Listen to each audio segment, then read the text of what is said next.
So guys, for the first step, you're going to head over to search and type in Task Manager. Click on it. And then once you're on this, you're going to search for NVIDIA app. And now this will come up. If you see NVIDIA app in this list, then you're going to click on it and then click on End Task. I'm not going to do it myself because it's going to mess up my recording, but you want to close every single NVIDIA app that comes up in this list. So you're going to click on NVIDIA app and then click on End Task, which will now close it. And now for the second step, you're going to head over to search again and type in services. Click on it. And now once you're on this, you want to click on any service one time and then click on N on your keyboard.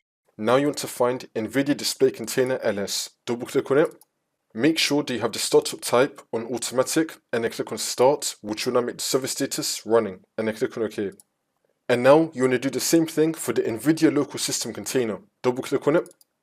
Make the startup type automatic and then click on start, which will now make the service status running, and then click on OK. Now we're going to go back to the NVIDIA Display Container LS. Make sure that you highlight it. Now you're going to click on restart. You want to restart the NVIDIA Display Container service. Again, I'm not going to do it myself because it's going to mess up my recording, but in your case you want to restart the service. Now once you restart this service, we're now going to click on NVIDIA Local System Container. Highlight this and then click on restart. You want to restart this service as well.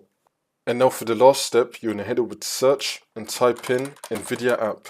Now you want to right click on it and then click on run as admin. And then click on yes. And now the problem should be fixed. If the problem is still not fixed, then for the second method, you just want to restart your computer, come back into Windows, and then open up NVIDIA app again, and it should now be working for you.